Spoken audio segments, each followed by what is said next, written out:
Yeah, Frank here has got his own billiard room. Yes, it's what do you call it, Kramer? Billiard room.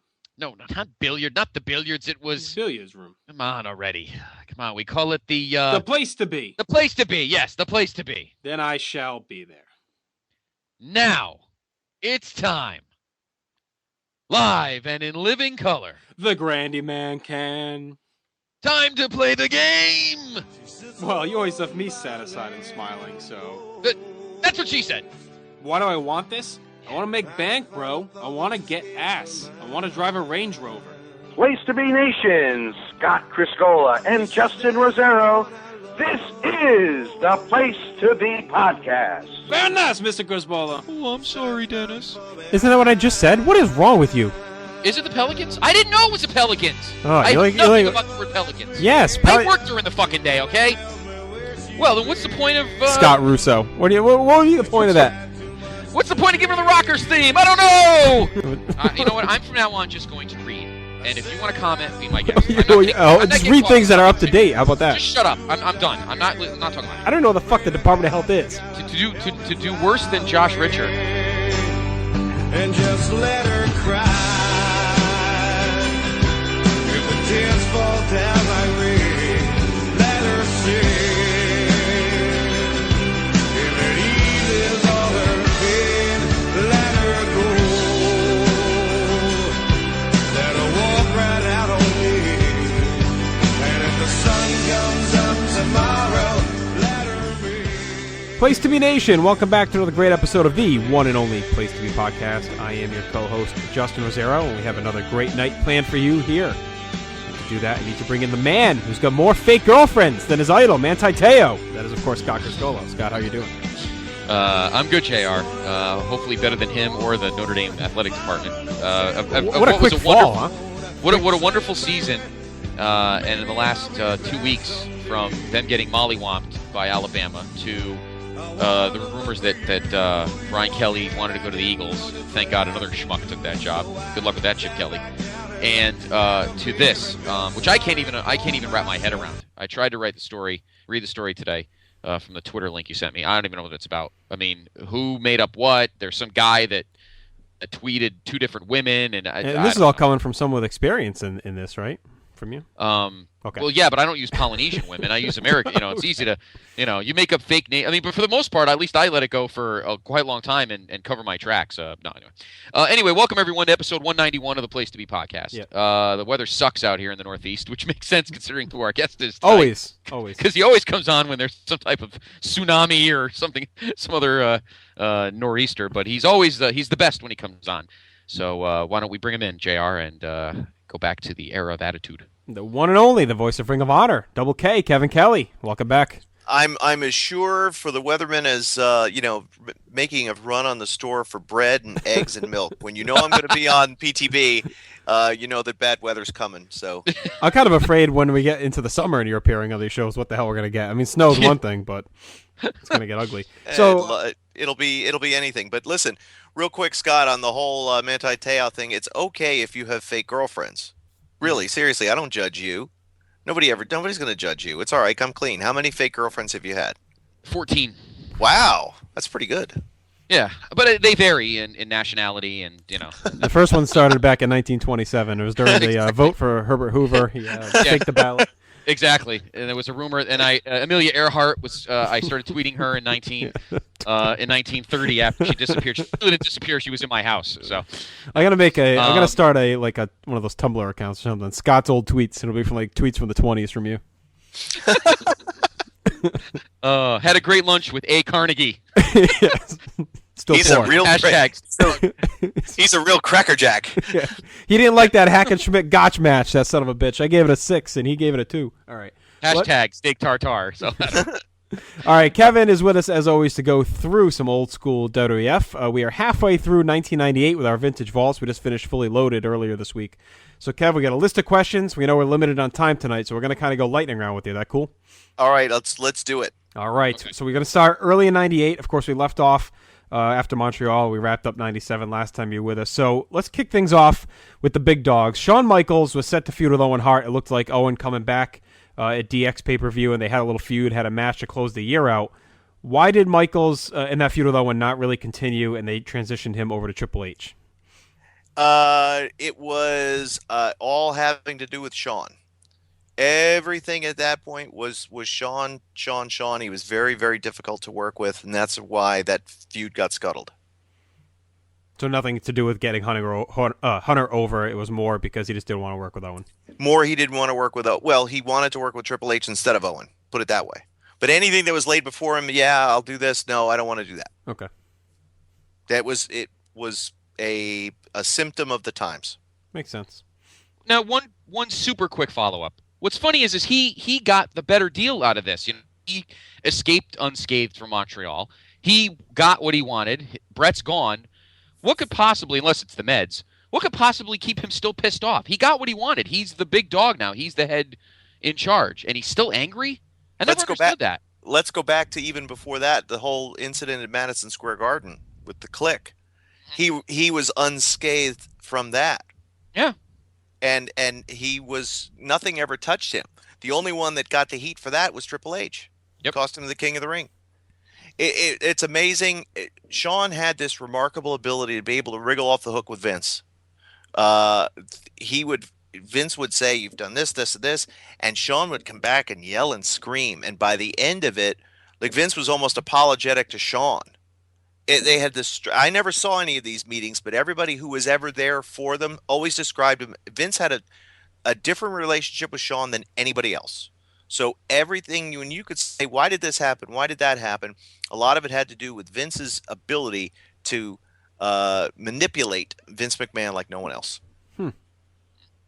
Crazy to think about. Someone actually had that much control over Vince, but probably more than Hogan. Very strange. Okay, next, Kevin.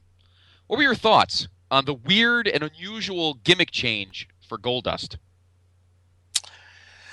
I didn't like it. I didn't understand it. I think he was messing with a good thing for the sake of it. I don't know whether there was some external pressure, meaning from within the company, to be different, to go perhaps less quote unquote, gay or whatever however you want to describe his character. I'm not sure, but they wanted to make it less gimmicky. Maybe it was I know he and Russo were very close. So perhaps through conversation between the two of them, let's make it more human, more real.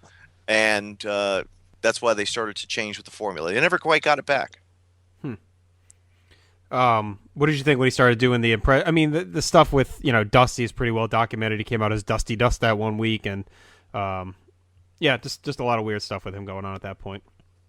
The guy was a main event caliber athlete who was a comedy sideshow act. But then again, he probably wasn't main event card material by that point anymore. So that might have been what he was, best suited for at that point. And I'm actually reading his book now, the Crossroads book, and he was not in a good place. This is when he really started to not be in a good place. He stopped talking to Dusty at that point, and he was, him and Marlena were and Terry Reynolds. Terry, I couldn't remember her real name. Terry were having their issues, and he was missing Dakota. He was popping pills, so obviously he was getting to that point now where he wasn't really all together anyway at that point. Exactly, and that was, I'm sure, what led to a lot of the internal. The internal problems leading to physical changes on the exterior, which weren't for the better. All right, I can't remember if we talked about this last time. I don't think we did. Your thoughts on the NWA gimmick with Jim Cornette. Was it meant to last? Was it meant to be anything serious? Or was it really, has been rumored and has been ripped up by Cornette as a joke by Vince Russo? Do you think it could have gone anywhere significant? No, it was meant as a joke by Vince Russo, and it was all sort of done tongue-in-cheek. I thought it was good for what it was, and I think Cornette was smart enough to realize pretty quickly on that it was kind of a joke. So what he tried to do was get as many of the people that he knew and liked paydays out of it. So that's why you saw the Rock and Roll Express. That's why you saw people like Dennis Carluzzo on TV and Howard Brody on TV. Cornette knew what the deal was, and so he took advantage of it as best he could. But it was interesting because I think it was a precursor to what eventually became the brand extension. Mm-hmm. And when WCW was bought, and you started to realize the power of interpromotional rivalries really within the WWF for the first time, because nowhere and no other time had they ever really recognized, except for when his dad had taken over. But since the national expansion in the mid '80s, they had pretty much wiped the face of the earth of anybody else other than themselves. So to see them reach out and recognize another group like that wasn't, other than the little bit of thing with ECW, I thought it was kind of cool. But unfortunately, the NWA was not the NWA that we knew. It was just what many of us of that era had remembered. Right. So it wasn't quite as it wasn't anywhere near close to what it was. What did you think of Holly and Gunn being the Midnight Express? I thought it was a fine team. They just buried him with stupid nicknames. Yeah. And I sat in there when that happened. They were like, "Well, try to come up with nicknames for Bob Holly and Bart Gunn." I'm thinking to myself, well, just because it was Loverboy Dennis and Beautiful Bobby and Sweet Stan doesn't mean you have to have that. Well, yeah, but it should. And then Vince was the one that came up with Bombastic and Bodacious, Vince McMahon. It's too bad, too, because I agree with you. I think they were a pretty good team. I thought they worked well together. It's too bad they got saddled with that name. I think if they had any other name or gimmick, that they could have maybe really made it as a team. Again, what else can we do to hurt people? And these are people that Vince was paying. Mm-hmm. Vince McMahon was paying these people. Let's intentionally give them an injurious gimmick that is going to prevent them from having any hope of drawing money or being serious. But we'll pay them at the same time. Crazy. What were your thoughts? What was the feeling, Kev, going into the first pay-per-view of the year, the Rumble in at the Shark Tank in San Jose? How were things going at that point as the year had turned? You went to the first big pay-per-view. What were you feeling? What was the mood of the company? I seem to remember there being and I don't know if it was just because we got to go to California, because all through '97 we hadn't been going to too many great locations, but we Lowell, Massachusetts, things like that. Please, horrible. But when you get to go to San Jose, California, I don't care what's booked; it's going to seem pretty good. Yep. So that was kind of fun. And who won that Rumble?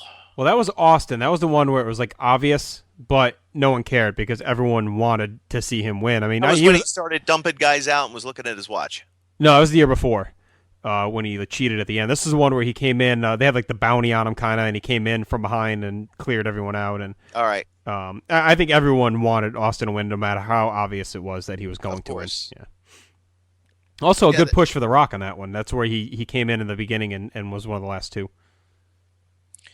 And at the time, I can't. That's one show I really just don't remember. What's the card, real quick? Do you have it in front of you? It was, the main event was the casket match with, and I wanted to get to that, where Shawn hurts his back. Okay, that's history making. Right we had New Age Outlaws, LOD, Rock Shamrock, Vader Goldust. I can't think of any others. That's it, pretty much, I think. Yeah, I think that's it, yeah. Crap undercard, big main event, and the casket's on fire. That's where we got that soundbite from, right? Yes, yeah, they lit that casket up. Got it. Yep. Do you think it was wise to go back to Michaels Taker again, or do you think they had kind of had their fill late in '97? That's why they did the gimmick match. And it was more about Kane. It was more about Kane setting the casket on fire at the end than the actual match itself. And that ended up costing Michaels. Do you think he was going to get hurt anyway, or do you think that was really the main reason? That was the reason it was attributed. Mm-hmm. That was what they always said. I've seen guys take worse bumps. Just saying, I haven't taken bumps myself, so I can't really be a critic of anybody who does. Right. But I've seen worse bumps. And maybe it was his time. Maybe that was whatever it was that put it over the top. Maybe there was something tragically wrong. There's always a part of me, though, that was like, I'm not really sure. Anything with Shawn, I had to take it with a grain of salt. Never believed anything until, you saw it with your own eyes. Right. But I mean that was tough, and we knew that he was in a lot of pain. But I wasn't sitting there staring at his X-rays and MRIs and sitting down with his the team of surgeons either. I didn't know. Was the severity known right away, or was it kind of like, oh, it's Shawn, he'll bounce back, or did you realize, or did anyone realize that this was going to lead to serious time off? If it was very high up and not well talked about. That was not something that was public knowledge, but I think a lot of us started to figure it out. Especially when we knew that he was losing to Austin, then that was like, okay, there's something seriously wrong with Shawn's back. It must be legit. And it was only after the fact, though, I think we were able to point back to that. That wasn't a big deal that was made of at the time, right? Yeah. No, it definitely wasn't. That bump on the casket? No, I don't think they even really mentioned it at the time, during the match or anything. It was just the fact that all of a sudden he was not wrestling, and then we'll get to No Way Out in a minute, where he's pulled off the card. But let's progress there. Scott, you want to take the next one? Yeah. Before we get to that, let's move ahead to the next night on Raw, Kevin, which, of course, is one of the seminal moments in the history of the show, and it was actually a highlight clip Monday night on their 20th anniversary show. When Austin got in there, I got a little sang language, so here's to ya. And then, of course, they had the big brawl, and it was in the front of the USA Today. And what were the plans? As far as you know, what were the plans for Mike Tyson? Was he supposed to wrestle? Was it supposed to be him and Austin? What was the original plan for him coming in? And were you thinking that was going to swing the balance, bringing Tyson in? I didn't think that it was going to swing the balance, but it was certainly going to be a good thing. Just from the mainstream press coverage that we got, ESPN, the cover of USA Today, every national media outlet. I think that was one thing that really helped turn things. Plus, it boosted everybody's confidence in the company. We needed these continuous lifts to be able to raise this balloon. It wasn't just one event or one thing, but it was the series of them, and needing to have that reassurance that we were going to get there. This was just another one of those episodes. Plus, it was pretty cool when Mike Tyson was overheard saying that he wanted to have unlubricated anal sex with one of the young production assistants. That was a highlight of my day. Oh, that was awesome. Yeah. Never disappoints. No. Do you think they could have ran him and Austin in a match? No, it would have been horrible. Yeah. Absolutely not. But I think what he did, the way he was booked, it was absolutely perfect. Yeah, they did use him really well with the whole DXTs, and then, it was obvious where it was headed, and it was still. This whole first quarter of '98 was some of the most obvious booking, and I'm glad that they followed it. It's rare that you say that, but they just did it to a T, and they were met with the reward. So, when was it decided? Was it already at this point that Vince was going to go full blown heel and become a character, or was that after Mania when they decided to go that way? I think there was a lot of. I think Vince Russo wanted it. I think Vince Russo was really quietly pulling McMahon into that direction. Now McMahon he went willingly, that's for sure, but it was never McMahon's decision. It was somebody else's decision made for him, and he went willingly along the way.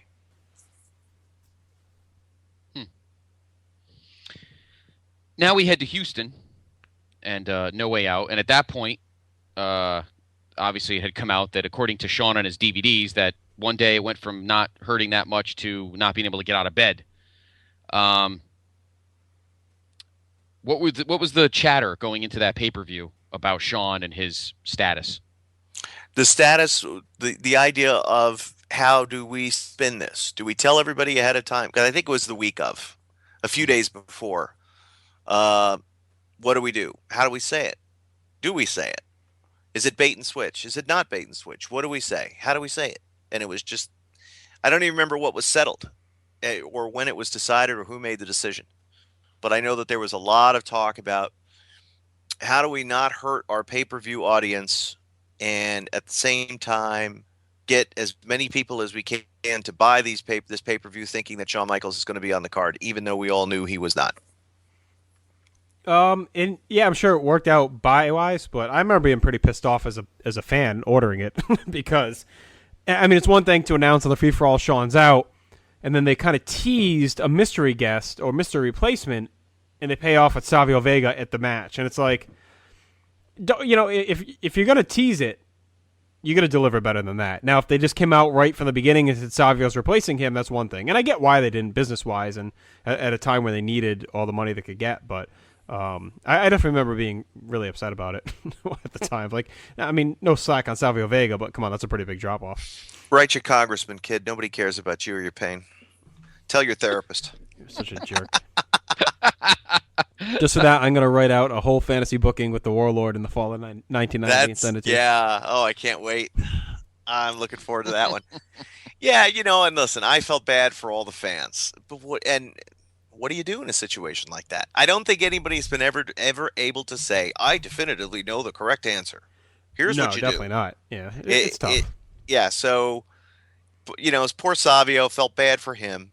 But he was a company guy and did what he was told and did the best he could. And everybody shouldered on as best we could. We knew we had Mania right around the corner, so hopefully we were going to be able to forget about that pretty quickly. And it ended up being a great match. That's the thing, too. So that kind of soothed things over, I think, when the match really delivered. And, I mean, everyone just wanted to see Austin. And in a way, it kind of worked because they were able to keep Austin and Michaels apart. I don't know if they were going to touch anyway in that match. But, yeah, I just felt like they were a little more honest in the free-for-all there and said it was going to be Savio. Maybe they would have been less hard feelings. But speaking of hard feelings, Ahmed Johnson at this time was fired after the show. Was it true? The rumor out there is that he refused to job to Kane, and that's why he was turfed. Any truth to that? Or I don't think that was the final reason, but I don't remember that to be exactly the case, but there was some sort of conduct unbecoming a professional. And yeah, I can't remember exactly what it was. It probably was something related to that. Ahmed was one of those guys that you wish you could, you want to pay him what he's worth, but then, what is it? Then have him actually be what he thinks he's worth? What is that saying? How is that? He basically was not worth 10 cents in Chinese money. Right, but you wanted him to perform like he thought he was worth the millions that he... Thank you, yes. Something like that. Yeah. Now, another guy that we want to talk about who kind of was going back and forth and gimmick changes and what have you was Jeff Jarrett. Now, we were just talking about him with the NWA thing. Obviously, after that happened, they rebooted him. What were your thoughts on that? Poor Jeff. He never recovered from the whole Austin thing, and he just went from one thing to the next to the next. And Vince Russo was his boy and was trying as hard as he could to get Jeff over. And every little layer along the way. And Jeff, to his credit, he shouldered on as best he could, made the best of everything, was trying to prove that he could be there and could perform. I mean, he continued to have great matches. But whether it was putting the Godwins with him as, suit and tie bounty hunters or, thugs on the outside or whatever it was that they did eventually to Deborah, all those. It was what it was. I always liked Jeff, though. Jeff entertained me personally, professionally. I like Jeff Jarrett, every bit of him. I felt bad, too, because it made him look so stupid. Because when he came back in 97, he did all that ranting and raving about that character that he hated so much. And then, less than 6 months later, he's back in the gimmick, with on the horse with the light-up hat and everything. It just looked kind of stupid at the time. Yep, and in an era where we were moving towards realism is best, whatever. Mm-hmm. It was good because it kind of stood out because it was very different. And I think that by doing it, Jeff maybe was trying to pay some penance. I'll do the silly gimmick again if and see me in a different light, but nobody was ever going to see him in a different light because Austin was not going to let anybody see him in a different light. Still the issues creeping up there. So. Oh yeah, he never forgot, and he hasn't forgotten today. I guarantee you, somewhere on Broken Skull Ranch, there in Texas, Steve would think about Jeff Jarrett and would have a 4-letter word cross his mind. All right, so let's move on to WrestleMania 14, Kevin. Of course, really the hallmark, the beginning of what would officially become known as the Attitude Era. Let's kind of just work through the big matches on the card. Cactus Jack and Terry Funk. Now, Funk was in as Chainsaw Charlie. Everyone knew the gig. Do you know? I believe Foley says in his book, and there's rumors out there that they're actually supposed to wrestle each other in some kind of either death match or gimmick match, and then they ended up teaming to face the Outlaws. Have you ever heard anything like that? That might have been talked about. Again, it goes back to why was he called that? Well, because they didn't think that Terry Funk's name had any value or whatever, and just lunacy. But poor Terry, he did the best he could. with Vince Russo's stupidity, and Yeah. so here we were. But again, they had the dumpster match before this, right?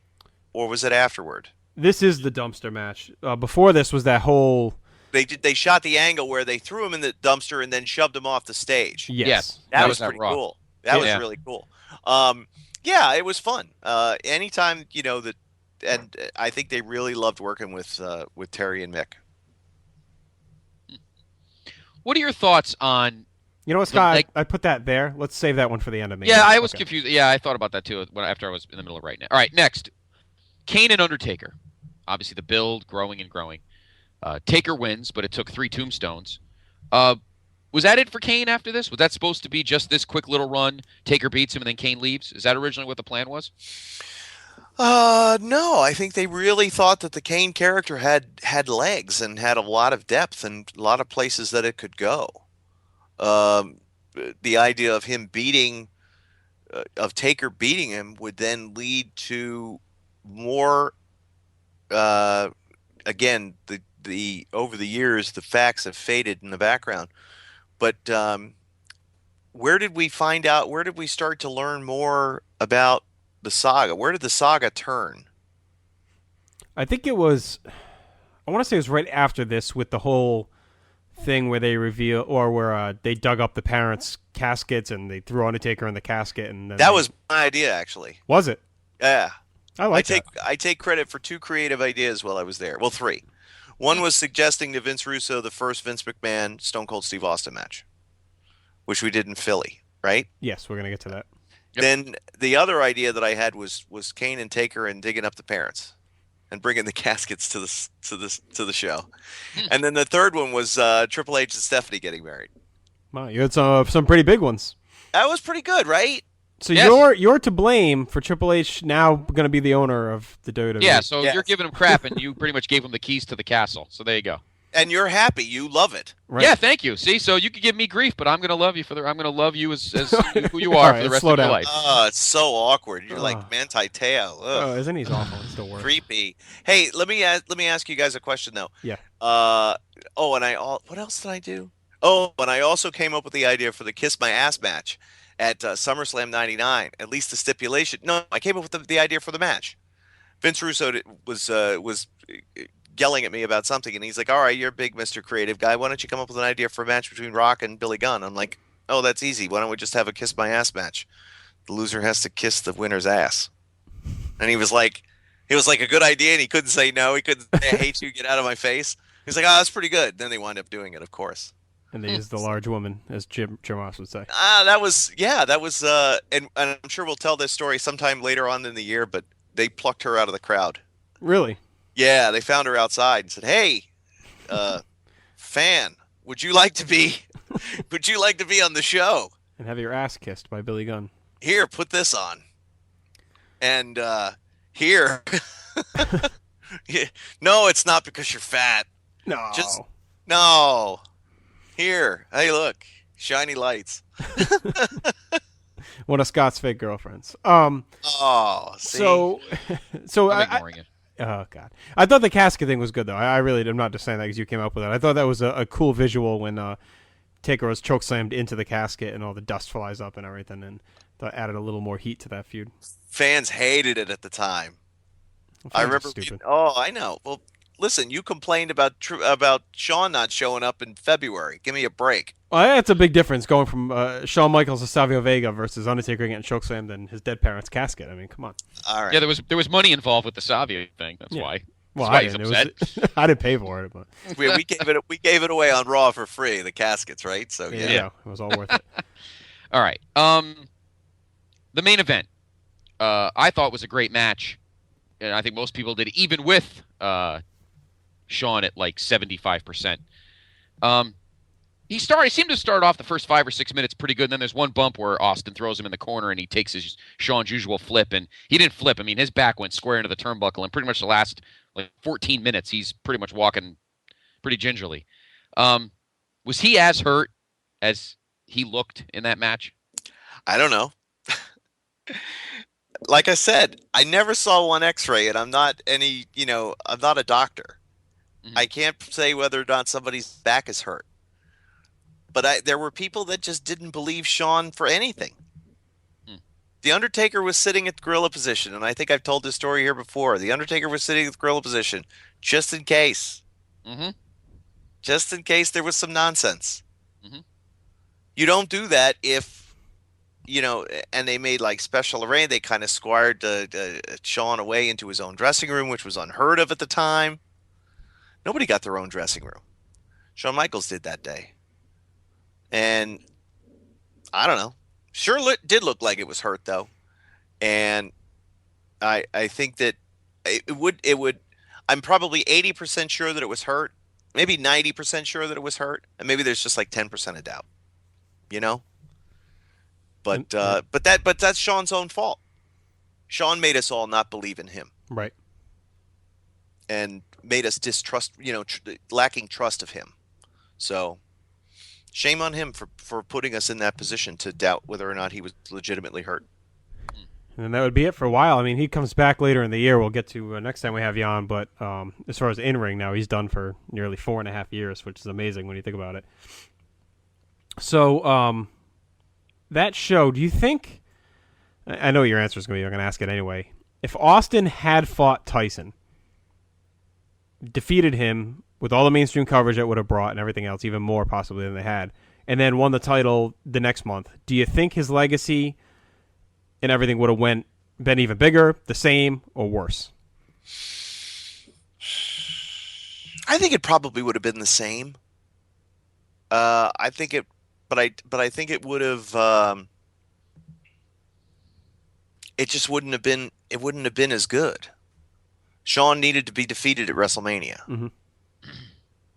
and Steve Austin and professional wrestling needed to be front and center, and the WWF title needed to be front and center.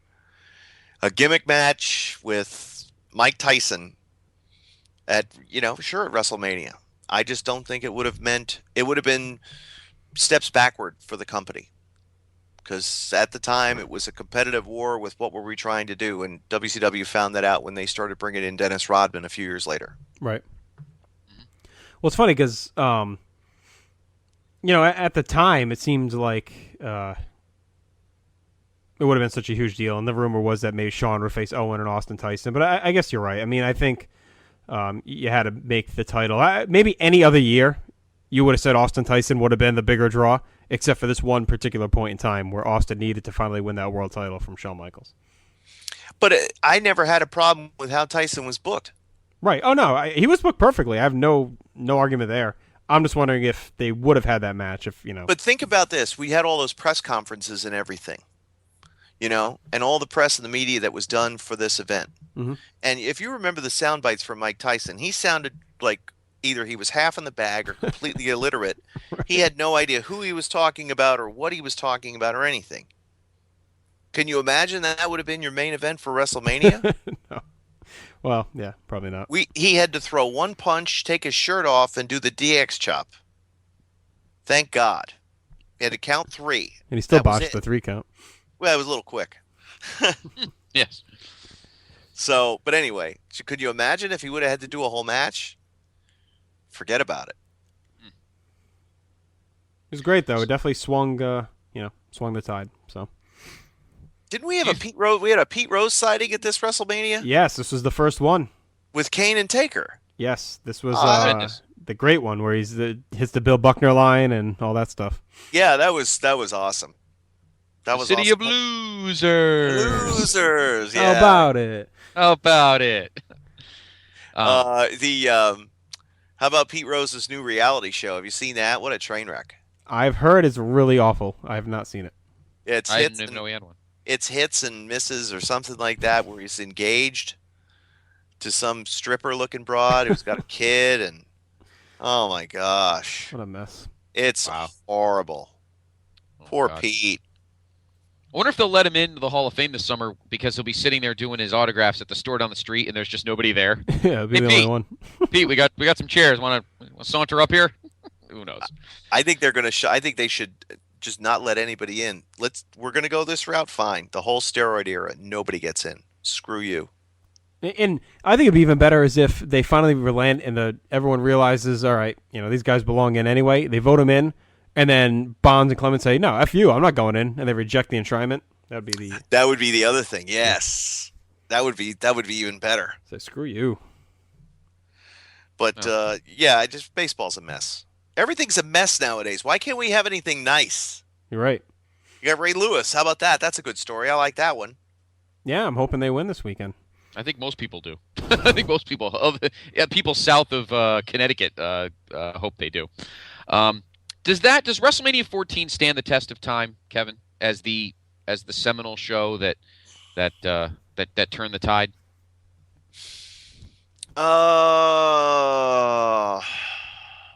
There was something lacking about that show, but it was pretty damn good. Mm-hmm. I don't think we were there yet.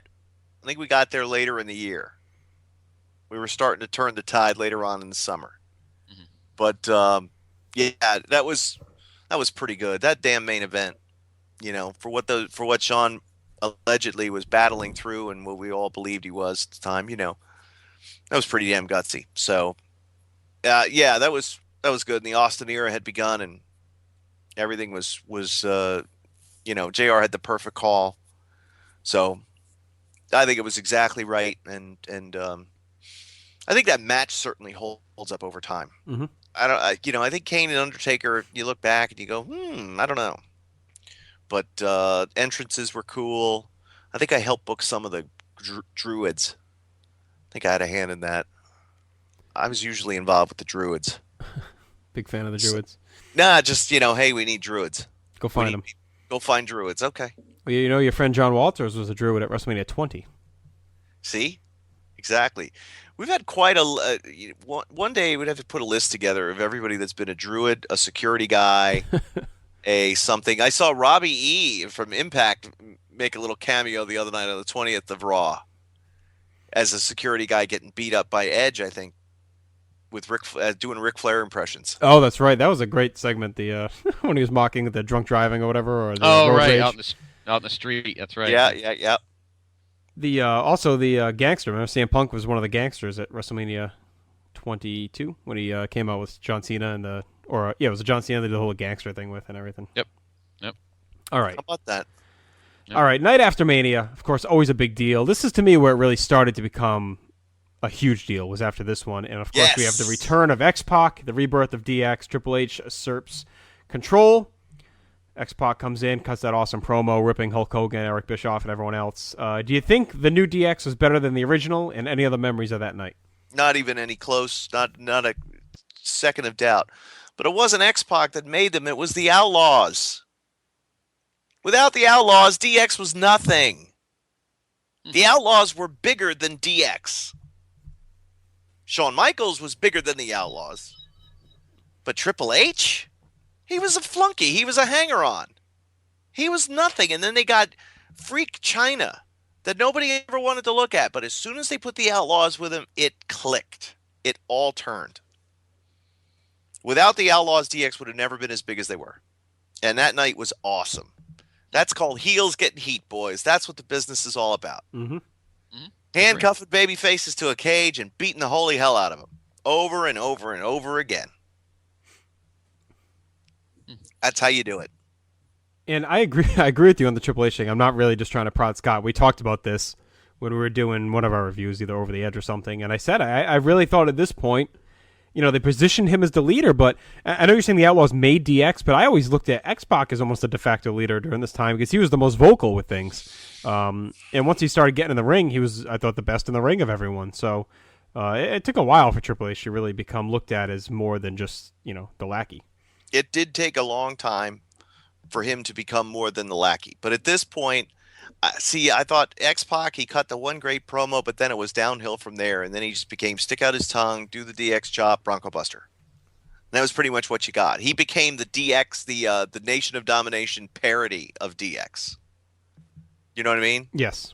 That's what he became. That was why it was easy for them to spotlight, let's make fun of X-Pac because this is all he does. Jump up and down, tongue out, crotch chop, Bronco Buster. He was over, though, for a while there. Yeah, but again, why did he not stay over? because he didn't change, because he Yeah. stayed just doing that one thing, and that was it. No, and you're then people exactly got right. sick of it. Yep, he got very stale quickly.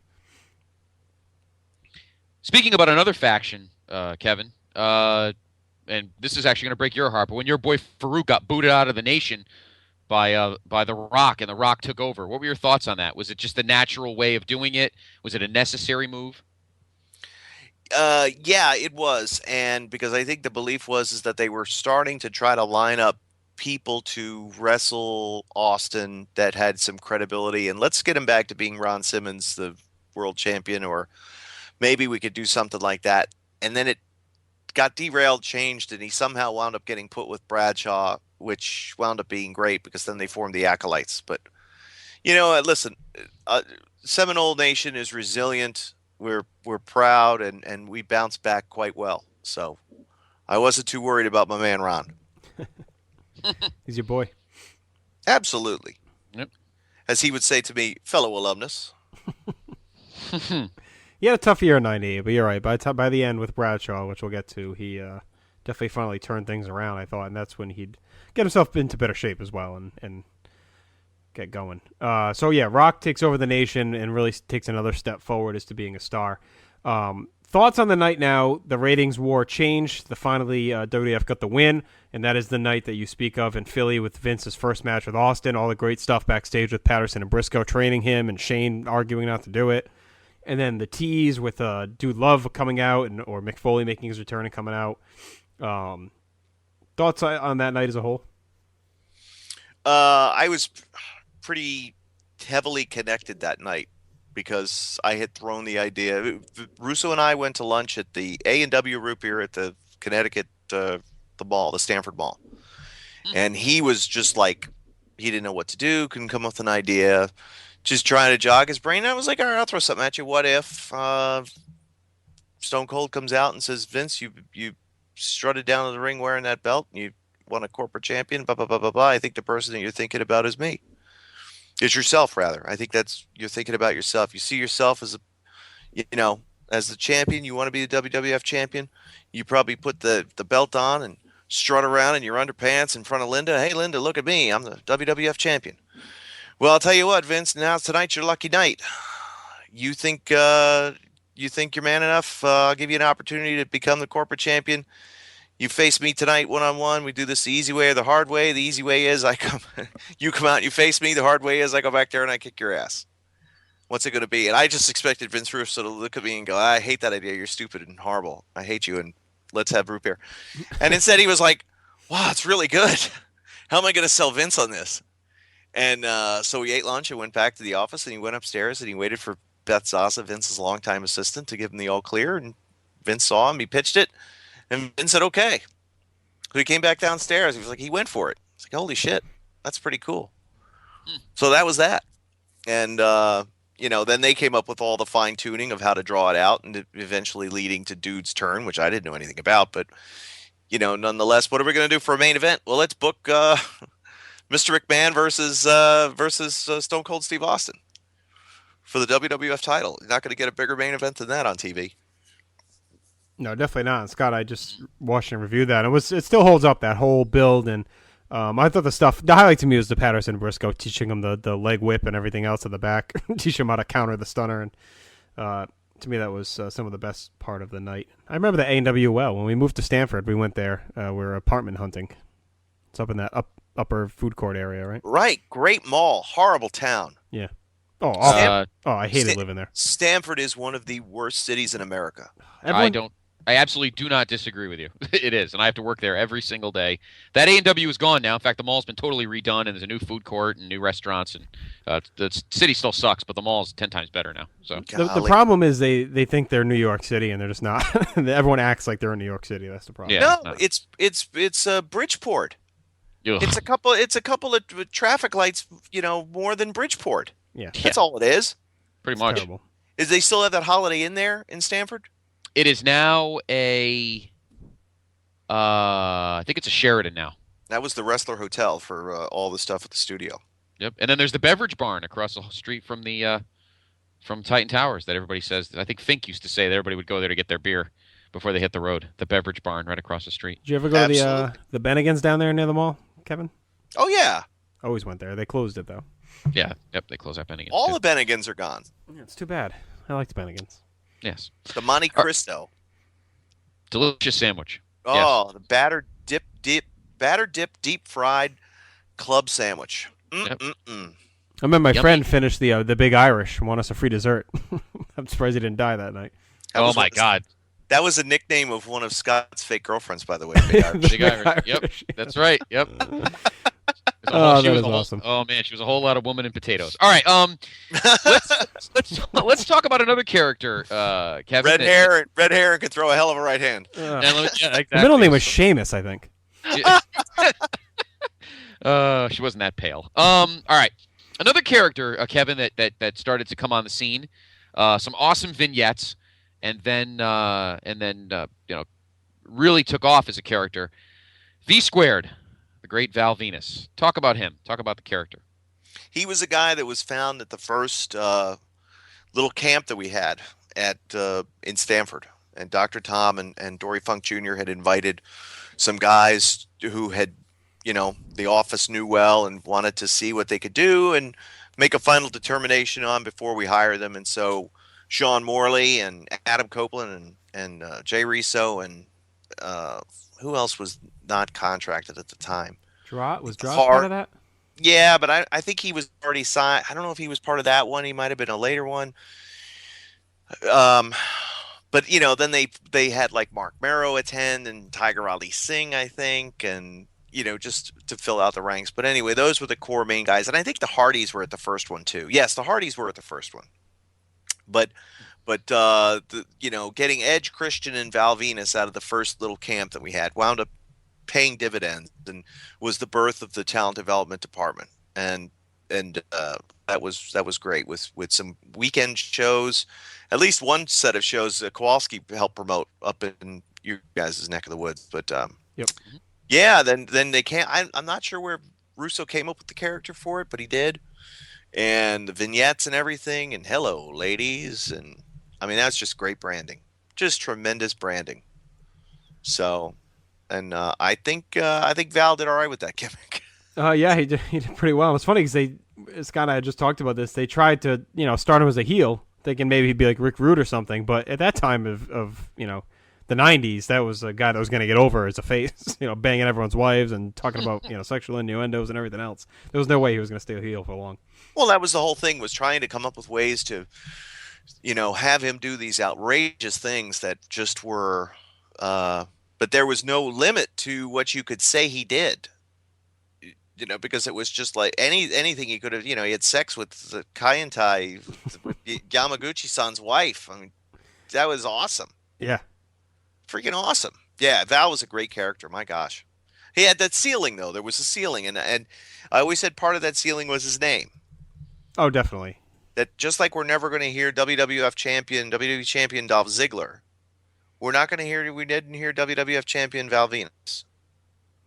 And we could have, we might have, maybe not. But he certainly wasn't even a main event player. He was intercontinental at best. And then by the time they tried to take him out of that Venus character, it was probably just a little bit too late. Way too late, Yeah. because by then he was Val Venus to everybody. And he was a good wrestler. There's nothing wrong with his ability. He was a fine wrestler. But you're right. Once you're a gimmick, you're always a gimmick, good or bad. That's all you need to know. That's exactly it, Scott. That's what you need to say. Once you're a gimmick, you're always a gimmick. Yep. So here's a guy that was part of that dojo. See if you remember this name. Glenn Kulka. Oh, yeah. Poor Glenn. Booked him in a main event in his hometown in Hamilton, Ontario, Canada, and forget who he was going to wrestle, and climbed the rope, and yay, and jumped down and broke his leg. It was the Jackal. That's it. That was the end of the match. Yeah, right here. After suffering a broken leg during a match with the Jackal in Regina in 1998, Kulka was forced to undergo corrective surgery. He was out for 6 months, and then he came back and went as part of the dojo. Yeah, there was quite a lot of buzz around him. CFL football player, tough guy. Hearts had trained him. Brett had a lot of made recommendations willingly of guys that he thought were good. And Kulka and Don Callis were two, and I think he also recommended Kurgan Mhm. and guys that he had worked with and trained, or at least had a help and a hand in training. It looks like a guy we'll get to next time around, probably Test was part of that as well. Andrew Was Martin. he part of the first one? He might have been the second one, it looks like. Yeah, because that was definitely a Brett Yeah. influence, and Andrew had told that story many times. But Tony Jones as well was involved in one of these from Beyond the Mat. So, anyway. All right, let's move along. Where were we here? We talked about Val. So, Unforgiven 98 is our next pay-per-view. Did you like the Dude Love stuff where he was went anti-hardcore again, went against all the Mankind Cactus Jack things and started preaching that he was a corporate guy, came out with the glasses and the fake teeth? And what did you think of that whole McFoley stuff? oh, it was so much fun. It was so great, and that, and Mick was really beginning to overcome, kind of the soreness that he felt from over the years in ECW in Japan, and I think his body was starting to heal and he was coming around, and I think he was enjoying and was really for the first time seeing kind of the showbiz side of things, and how, you mean I don't have to take crazy bumps and light myself on fire? Hey, I like this. Dude Love was like stealing money though. My gosh. Yeah.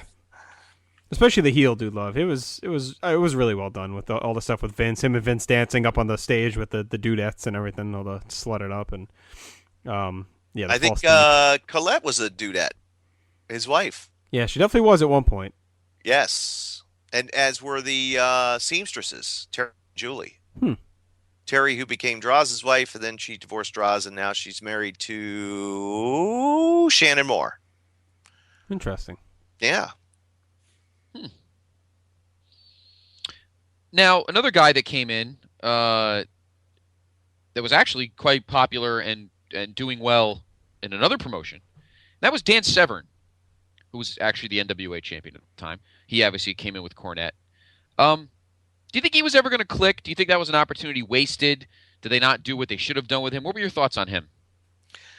I think that at the time, with Vince Russo having a hand in Vince McMahon and being in his ear, Dan Severn was not going to be taken seriously. And Dan Severn's lack of personality was going to be played up and exploited as much as they could. Vince McMahon never heard of Dan Severn. And I may have made this point on this show before. Vince McMahon doesn't know anybody unless he sees them in his monitor screen on Raw. Then he knows them. Otherwise, he's never heard of you. He doesn't know who you are, and he doesn't know what you're all about. So Dan Severn, he never heard of. Oh, who fought who? Shamrock. Shamrock was in UFC? What's UFC? What's in the next segment? Seriously, that's Vince. Oh, my God. Yeah. So he didn't know who Dan Severn was. People told him, I'm sure, but he could have cared less. Yeah, just let's try it. Absolutely. Guy's got a lot of belts. Good. Looks like a tough guy. Looks like he could fight. Oh, he certainly can. He's amateur. Yeah, amateur. That's bullshit, right, Briscoe? And then they would laugh and joke about that. These are the conversations that I'm sure they had. Amateur wrestling, that's horrible. That's stupid, right, Briscoe? And then Briscoe would have to defend amateur wrestling, playfully. It was all bust Briscoe's balls. Try to make Briscoe throw up any chance they could get. So, no, there was no chance for Dan Severn to get over in this atmosphere because Vince Russo was in Vince McMahon's ear. Cornette was behind Severn. Severn had no personality. Russo could have cared less about Dan Severn, and he was booked accordingly. Any thoughts on Droz joining the Legion of Doom and the return of Paul Ellering as well? All kind of just desperate attempts at this point? Desperate attempts, yes. Anything to try to get Droz to do something. Because Droz was liked and well thought of. He did a lot of training there in Stanford. He had pretty much moved and relocated to Stanford and was a long-term project, taught how to wrestle from his football days at the Broncos. And how do we get somebody like that with that unique look and athleticism to fit in? And we got to find something for Droz. Okay, let's put him with LOD. Why not? Oh, yeah, why not? Let's see what happens. See if we catch lightning in a bottle. Maybe that's a bad pun when you talk about bottles and LOD in this instance, but nonetheless, it was what it was, and Droz got a lot of good experience out of it. He really learned a lot from those guys. Now, when Owen Hart was kind of cruising along here. He lost all those matches to Triple H, and at that point, I think they had run their course. He then, of course, turned heel, joined the Nation. Based on his character and what his strengths are, he's coming at you. Sorry, I had to. Did you think it was destined to happen based on what Owen Hart's strengths were, that he was eventually just going to turn heel again? Was the face turn kind of cut too quickly, or was it just destined he was going to turn heel because that's what he probably is better as? And what did you think of putting him with the Nation? I thought it was pretty cool. I thought it was destined that he would go back to where he was and should be. That was his rightful, spot, and he was the first guy to go. Correct. That it wasn't. It's because sometimes these factions could feel like a dumping ground. For what we don't know what to do with them. Like, let's put draws with LOD. I think with a lot of it had to do with Severn, right? With Owen? Yeah. That came later, I think. That was later on? He turned on Shamrock, I think, to join the Nation. Yeah. I think he just explained it by saying, like, he was tired of being alone, his family had left him, and he wanted to have backup again, basically. There you go. Because DX had been beating the shit out of him. Right. Made sense to me. I thought it was a good fit. I mean, superficially, it doesn't seem like a good fit. But by that point, the Nation wasn't about just like what it started. When it started, it was about the Black Pride and all that stuff. And by this point, it was just a gang of guys that had each other's backs. And I thought Owen fit well in that group. Yeah, he could certainly, again, helping teach Rocky some things and get him more experienced and assist D'Lo and who else was in the group at that time? The Godfather was, and Mark Henry. Oh, Mark Henry. Yes. How could we forget Mark Henry? What did you think at this point? He come back from that injury finally, and they turned him heel and put him in here. I thought this was the first time he really started to have a decent fit. Who, Mark Henry? Yeah. Oh, my God, no. It was horrible. You thought so? Why was he in a group of 5? Let's cover him up as much as possible and put him around some experienced guys who know how to work. Obviously. Put Owen in the group. Jesus, at least we can get decent matches out of him. What are we going to do? Get decent matches out of Godfather? D'Lo Brown, he's green as grass. He can't do anything. Mark Henry, by God, he's horrible. Rock, we don't want him doing all the work and beating him every night. Who's going to do the work in this group? We need Owen. Where did the Godfather thing come from? Because 1 week he's Kama, still just doing the Kama Mustafa thing, and then DX does the parody, the awesome parody, and part of the parody is they have him portrayed as this guy, the Godfather, with the hat and the cigar, and then all of a sudden he starts becoming a pimp from there. Like, was this a real life thing or an inside joke? Where the hell did it come from? It came from him. It's who he really kind of was. Like, he wasn't the stereotypical pimp that he portrayed, but he had a pretty strong pimp hand and certainly knew that culture from working in strip clubs as long as he did. And was a worldly man of the streets, as it were. So he knew exactly what to do, and he wanted to be cool, and he wanted to be different. And I think Vince Russo, I think it almost flew under the radar. Like, he's what now? The Godfather? We better change the graphic. Right. Back it up, and K-A-M, backspace, T-H-E, space, G-O-D-F-A-T-H-E-R. Godfather. It makes sense. He's the Godfather now. What the hell? It worked. It worked. He, as Michael Cole would always say, the fun-loving guy who loves to have fun. And the ladies he likes to have fun with instead of playing the host. That's one of the women Godfather likes to have fun with. Well, that was the thing. We called them hoes on one show or at one time, and then another time they couldn't. They called them ladies. Probably SmackDown or something, right? Once they it was like a SmackDown thing, or it was a, but one just internationally, I don't think we could call them hoes. What a fun time. Not a lot of thought. Trust me, not a lot of thought went into these things. But they worked. Maybe that's why they worked. Thank you. Yes. The 2 things that we've learned. Scott said, once you're a gimmick, you're always a gimmick. And the other thing is, maybe that's the reason why it worked, because we didn't think too much.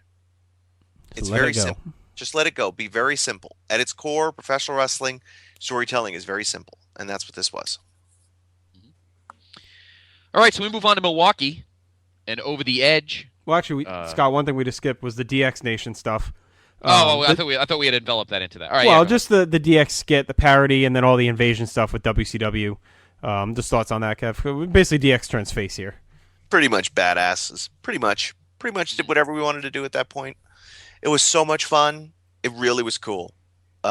Everything that was, again, everything that everybody had hoped things could become had become. So finally winning the war by this point. Once it turns exponentially. Mm-hmm. All right, so now we move on to Milwaukee and the Over the Edge pay-per-view. This is when we started really seeing the rise of Sable. JR and I have mentioned the last couple pay-per-views about Sunny was kind of stumbling. We'll get to her in a minute. Talk about the rise of Sable as a character standalone, and then the angle with Mero, and then bringing Jackie in. What were your thoughts on that? The Mark Mero, smartest man in the world, when he came to sign his contract back in '95, I guess it was WWF, he brought Sable with him, and Vince, eyes bugged out of his head. Of course, Mark. Yes, you're a big star. Here, $350,000 a year. Oh, and I got plans for you too. What's your name? And so the seed was planted right then and there to eventually one day do something with Sable. So we started to see, Sunny was had gone through her run. China had come in. She could work a little bit. Do we want to have more women? Sable wants to wrestle a little bit. Okay, fine. We got Jackie. We could do something with her. And so they found a way to come up with to get her to be sort of that standalone, stand on your own woman, and then get her into doing different things. So yeah, that was it was pretty good stuff. I loved that whole thing where Mero pretended like he was going to let Sable pin him, and then he pins her and celebrates like he won the World Series. Right. Great. I loved Mero as a heel. There is this, just a guy in the era of the cool heel. He was just a dedicated douche. That was such a dick. Like I loved it at the time. I thought it was so great. There was, I think pieces of her luggage got crapped in, or maybe it was him. I can't remember. I think it was just her. Mm-hmm. I'm not sure. But there was a lot of bad feelings around when Sable started getting that push, because them jealous women, boy, they don't, man, oh man.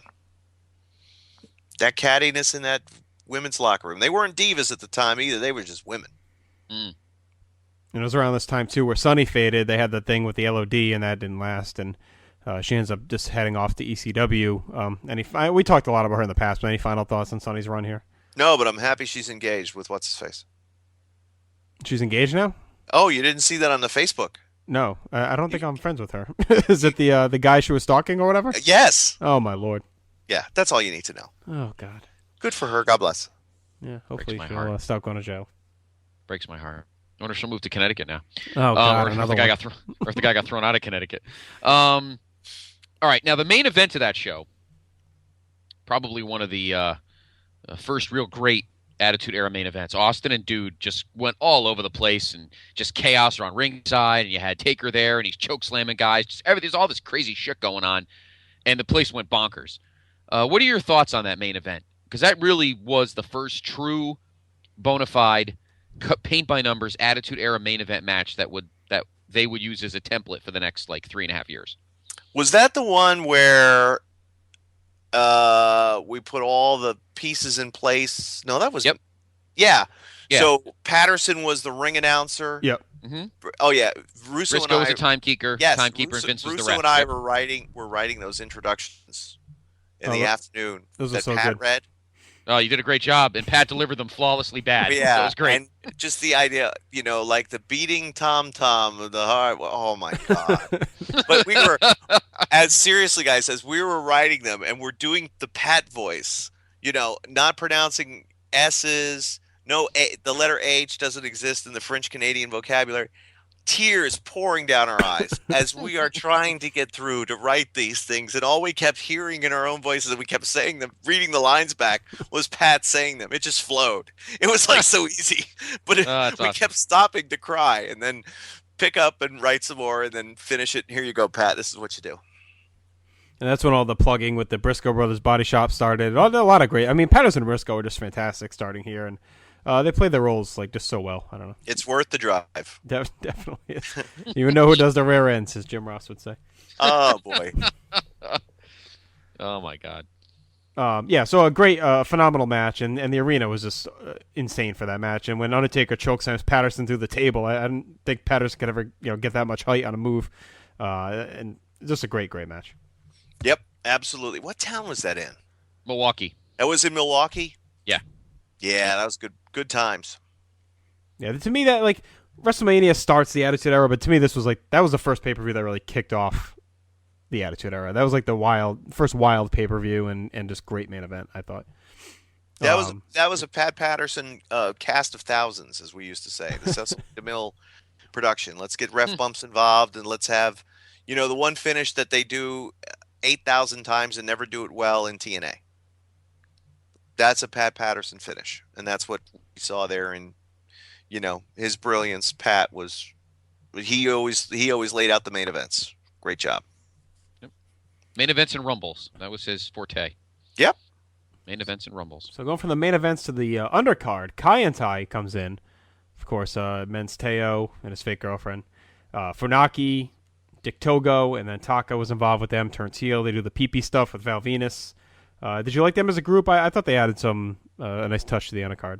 Love them. In fact, that was where we, I think we had, that was one of the greatest lines of all time. Bill Banks, who I think still works for TNA. He was, young writer and worked his way up to WWF. He was we were driving Yamaguchi to the building, and I was driving in the rental car, and I forget how they got on the conversation in Japan or something like that. And, where did these guys come from that they used to do? And Wally was like, yeah, they worked in Japan, blah, blah, blah. And then Bill Banks quoted what they had done and, reading their bio by heart. He knew it. And Yamaguchi says, oh, you a big mock, huh? So I almost wrecked the car and then got to the building and I think found Russo as quickly as I could. I said, oh my God, wait till you hear this one. What Yamaguchi-san said to Bill Banks in the car. What? And, there's Billy with his red ears getting all embarrassed. Oh, you a big mock, huh? So that's still to this day a line that we use. Oh, that's hilarious. So that's out there with the pee-pee line then, right? Choppy choppy or pee-pee? Yeah, how do you write that? That's just brilliant. Choppy pee-pee. And then John Wayne Bobbitt with the save. Oh boy, oh boy, oh boy. Horrible. But what a cliffhanger ending. People hated that. People look back now and they go, oh, the Attitude Era was so great. I just remember the comments of the AOL chat lines. They hated it. Hated it. If the babyface didn't win the main event, they hated it. And if you had stupid stuff like choppy pee-pee, they hated it. I think it's only now that people go, oh, it was so great. I think a lot of it was the poison of WCW's main event throughout '97, where every Nitro ended with a run-in or a DQ or some nonsense that I feel like everyone got hypersensitive to it during that time. If WWF even did it 1 week, the WCW defenders would come out and say, see, everyone does it, and the WWF guys would get all pissed off, and I think that was part of it. Oh, it's just smart fans being a bunch of dicks. Yeah, that too. There's a lot of them. That too. All right, from Kevin, from Milwaukee, we go to Pittsburgh and the King of the Ring. What were your thoughts on how that was booked? Obviously, this was a chance for another mid-carder to kind of shine. That mid-carder would end up being Ken Shamrock. Good choice as King. And do you think instead of Shamrock Rock, and JR and I talked about this when we did that vault, they should have did Severn Shamrock and had a UFC feel to it? What were your thoughts on the tournament? I think that was part of the original thought. I don't know why it changed. I don't know what happened. I only think of two matches when I think of this show. I think of the main events. So Yep. Everything else, it's like, oh yeah, Shamrock, King. Yeah, I forgot. By this point, the only thing that we remember is, Kane becoming the champion, but more importantly was Mankind Undertaker. Everything else pales in comparison. But I do seem to remember there being Severn's Shamrock talk about, getting them in the ring at King of the Ring. It just sounds right.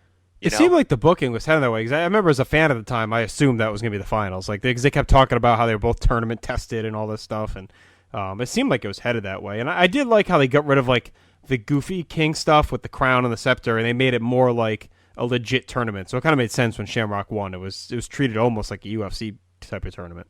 Right, and it was fine him winning, but yeah, severing Shamrock would have been interesting. I don't think those guys like each other. I don't think they really wanted to do business together, so that may have played a role in it.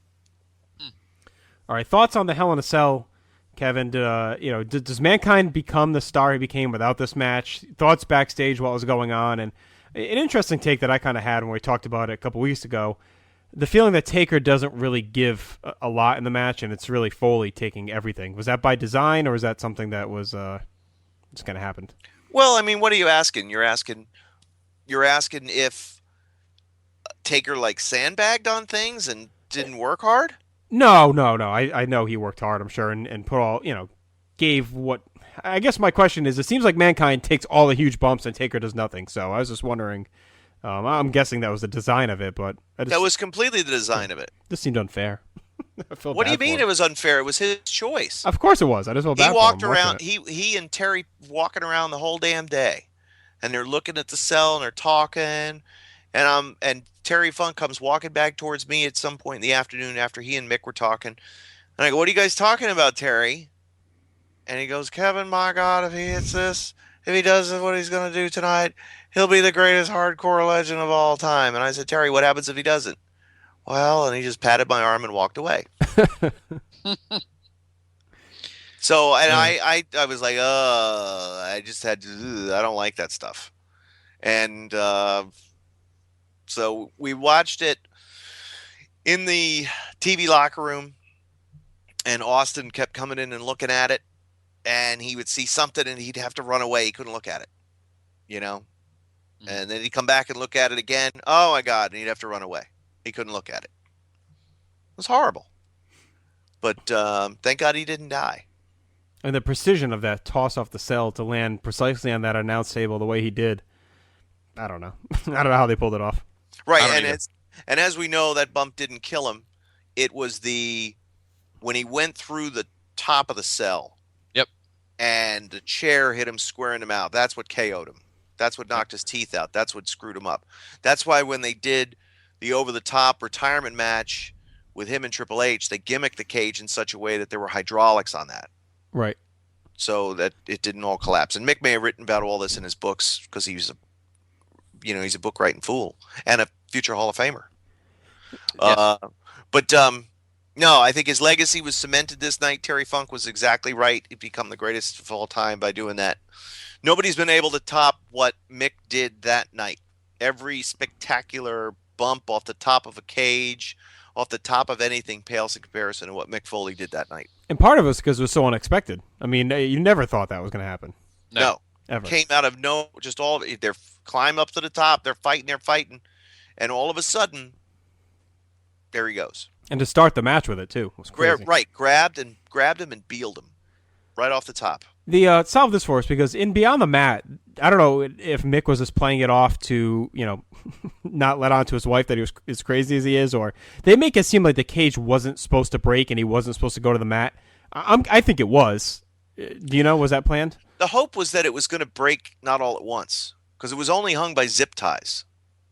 So the idea that he would hit it and it would sort of break, and then he would fall through and it'd be able to take like more of a controlled bump. Okay. That was definitely talked about, yes. The chair falling kind of threw a wrench in the mix, pretty much. Exactly. Yeah. Yeah. And of course, Taker's injury, he does to himself. He tries to climb through the hole, lands funny, and breaks his ankle. So he gets hurt without anybody even doing anything to him. See, there you go. And that's the injury we never talk about. That's right. And that began pretty much almost a year-long run for Taker, which we'll, document throughout the rest of our vaults through 98 to 99, where he pretty much dealt with pain on a daily basis from that point all the way through till he took his hiatus the following year. Right. Scott does a pretty good Terry Funk as well. Scott, can we hear it? Oh, if Mick Foley falls off this cage, he'll be the greatest hardcore legend of all time. And if not, Kelly will. It's okay. Come Come on, Dennis. Be the ref in the cage. Come on. Be the referee in the cage. But I'm not booked, Harry. Kevin, you got to get us an interview with Dennis Stamp. Can you do this? We're dying for it. I don't know Dennis Stamp. I know him from the movie. I know as much as you. I never heard of him before. Go find him. He's the king of the cockroaches. He's going to be somewhere. He's in a pink polo shirt and pink tights with a cockroach on his ass. Come on, you can't miss him. Jumping up and down on a trampoline with the dumbbells. Oh my! Is that one of the greatest movie scenes of all time, or what? Yes. Oh my lord! Never gets old. He should do a cameo on Honey Boo Boo. That's what it feels like to me. I don't do any tricks.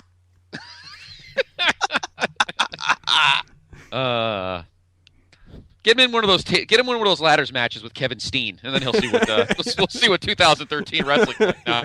There you go. But I just jump. I stay fit. I watch what I eat because I never know when my next match is going to be. Oh. Last one was a 91. Still waiting for that phone call. I like to picture living in a world where he's just still sitting by the phone waiting for that phone to ring. Just tapping his knee with his That's right. fingers, strumming his fingers across That's his right. kneecap. All right. Looking, Now the main looking at his watch. That's right. It's been Waiting. 21 winters since my last match. Still waiting. I've run out of gift cards at the Sizzler. I need to work. Oh God. All right. Now the main event, the first blood match. JR and I had a little debate, not a debate, but we had some discussion about it at this vault and then bleeding over to the fully loaded vault as well. What were your thoughts on Kane winning? Did you find was it productive, counterproductive? Did it work? Did it not work? What were your thoughts on the? Because when I watched it, I thought it was an upset. I never thought Austin would lose this match. What was? Do you think it came off as well as it did? Was it counterproductive to Kane? What were your thoughts on that? No, I thought it was great. I thought it was exactly what it needed because it was the Undertaker that caused it, and that's where we were going. Right. So it couldn't have gotten much better than that. Do you think the one-day thing hurt Kane? I thought it kind of legitimized him, showing that he could win the world title. I don't. Yeah, I think it hurt him. Yes, I think it hurt him. I don't think it helped. Okay. Anytime you're a one-day champion, I don't think it's any good. Yeah. I thought they should have let him have it through the month and then have him defend it at fully loaded and Austin win it back there. But plus, obviously, Austin was wrestling with a staph infection in his elbow. I remember, I'll never forget him coming down the ramp in Pittsburgh that night, and he had this gigantic thing on his right elbow, and he wrestled with it the next night in Cleveland on that Raw.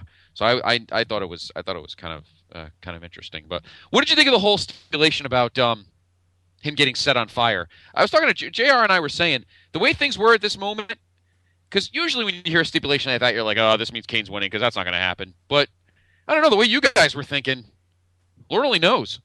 Did you think that killed the finish of the match or no? That Kane said if he lost, he was going to set himself on fire. Do you think it made it obvious?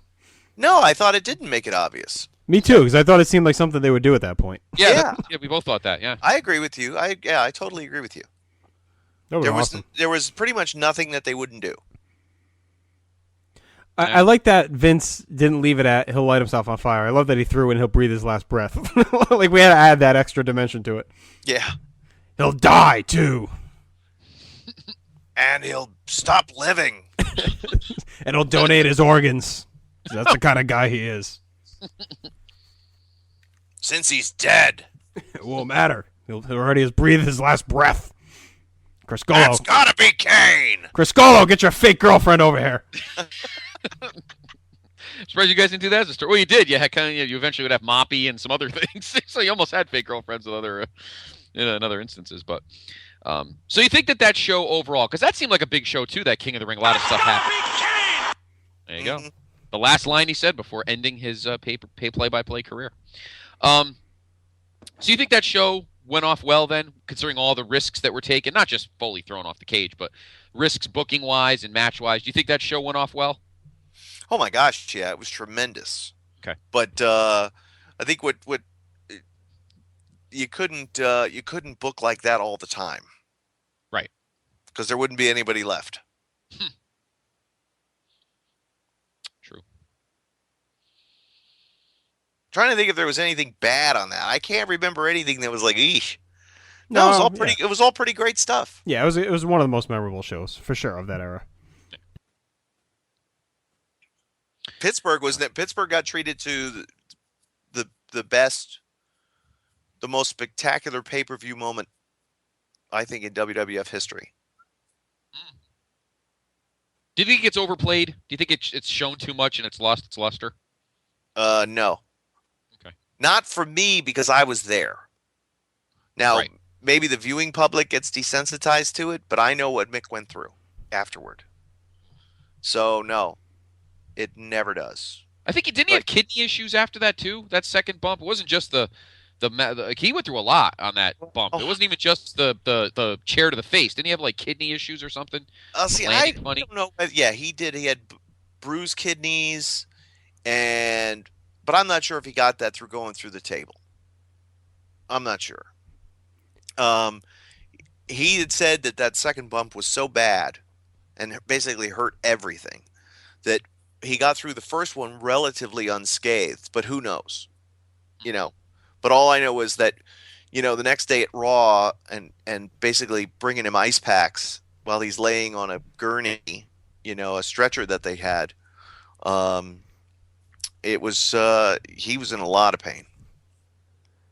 The craziest part was that they had him come out at the end of the night and interfere in the first blood match. I'm like, how's this guy been walking, let alone interfering in a match? They had done that one thing where he had got sent into the hospital, right? Him and Funk. Yeah, that was when they got with the Outlaws. In the dumpster deal, and then they came back at the end of the night after being and supposedly going to the hospital, and he's got the IV, and he's running down. Yeah, that why not just let the heels get some heat? Jeez, you send the guy to the hospital, we got it. Oh my God. Yeah, that ruined that. Well, I won't say ruined because the angle itself was great, but that was, was counterproductive. Right. Because I used to be in the dressing room and I used to see the old guys, and that's where I am now. I used to see the old guys that came in the dressing room that come around and they looked like old dogs. Great wisdom. Instead of old cockroaches like me. All right, Fully Loaded will be the last pay-per-view we talk about, Kev. Terry Funk leaves. Any thought on the short run here? By God, I can't do this forever. I should retire. These young guys, look at me. I'm old. They're great. You're awesome. Everybody's beautiful. And then he went to ECW. Yeah. Or whatever he did. Or no, he went to WCW.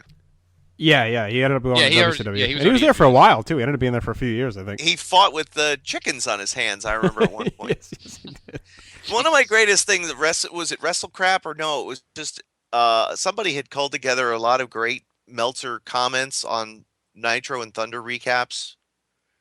Yeah, it was one of the message boards, was it? And long message board posts. It's just like, oh my God, just taking comments that Meltzer wrote out of context about those shows. So great. Oh, in fact, I revisit that every once in a while just to laugh. Do you follow fake Dave Meltzer on Twitter? No, I don't. Oh, he is fantastic. You're going to spend hours going back and reading. This guy is really funny, whoever's running this thing. I'll be doing it as soon as we get off the phone. I follow Cranky Vince. Yeah, he's good. I try to get as much... who else do I follow? Fake Duggan's tapered off. He was really good a while ago. Fake Gorilla Monsoon was very good. Yeah, he tapered off too. I haven't seen him Tapered much. off. There was actually a fake Gorilla Monsoon. Yeah. That's terrible. Well, you don't understand Twitter. He doesn't understand it. Don't even get into it with him. We had a whole episode of us trying to convince him what Twitter was. Like an hour. No, you know what, Kevin? That's not what the episode was. It was. It was about social media and how you're inept at it. No, it wasn't. It was about social media. Period. Now you're just fluffing your own ego. Well, it turned out being you were shut inept up and get back about to it. the subject. Oh God! Now you're see how defensive he gets. Because you're making it up to fluff your own ego, which you do constantly. What it was about social media, and I understood Twitter. We were you talking did not about understand it. Twitter. You invented a fight that never happened, and then we talked about Curb Your Enthusiasm. This is the guy with the fake girlfriends. Exactly. Delusional blah blah about blah. these Yep. episodes. Exactly. Blah blah blah blah blah. Let's talk about something else. Let's talk about the dungeon match. All right. Owen and Shamrock in the hard dungeon. Referee me and Brett. I already have other arrangements. I'm taking my aunt to the Sizzler for her birthday. All right, so I was stunned when they did this because, mind you, this is 7 or 8 months after Montreal, and we're having a match in Stu Hart's basement. How did that come about? How did you pull that off? I think it was just pretty much, hey, Owen, can we have a match in your basement? He said, I'll ask my dad, and his dad said, yeah. I don't think it was that hard. That's crazy. I really just don't. I'm sure Stu got a check for it. Oh, of course. Yeah, Absolutely. So yeah, there was. I think that again, there were some ideas that Vince Russo had that were his ideas to help get the talent over. And then there were some ideas that he had that he wanted to do because it just amused him. And I think that this might have been one of them. You know, because I can't see Owen like really going to the wall, like saying, "Oh, I want to fight Shamrock in the dungeon of my," you know. Right. yeah. So that's where I'm thinking that like this is Vince Russo convincing Owen, who he had a very good relationship with, to get his dad to do this. And Russo, for all of his strengths and weaknesses, one of the greatest strengths that he had was to convince people of to do what he wanted them to do. Mhm. So that's where I think that this came from. That's why I think it was pretty much, yeah, he'll do it. He'll get paid for it. Oh, okay, yeah, I figured as much. That was pretty much it. So from there, It was underwhelming, though, right? Like you had built this up in your mind, and then when you finally saw it, you went, that's it, huh? yeah, Well, it barely even hit 5 minutes. It was like 4:40 something. Yeah. I guess it was tough to do, such a small space. I don't know what you could really attempt, but Right. it led to bigger things down the line. But I always just thought it was crazy that 8 months after Montreal, and wow, we're in the house. It's like so weird. I don't know. Not that Brett was living there or anything. So I'm funny if he's just walking in the background like drinking a soda or something as they're wrestling. tries to ruin it. Kick a cable or something. All right, so the main event here, Kevin, led us on the road to SummerSlam, kind of rebuilding the Undertaker up a little bit, changing his attitude. What did you think of putting the tag straps on him at Austin and the start to build to this Highway to Hell? I hate when enemies wind up as the tag team champions. I hate it. That's a Vince McMahon special. He loves that idea. I hate it. Why would two guys who hate each other be good enough as a team to defeat whoever the tag team champions are? Never understood it. So, you can't take the best two singles tennis players in the world who are mortal enemies and put them together as a doubles team and expect them to win. Doubles tennis is much different than singles tennis. They should do that. Tag team wrestling is different than singles wrestling.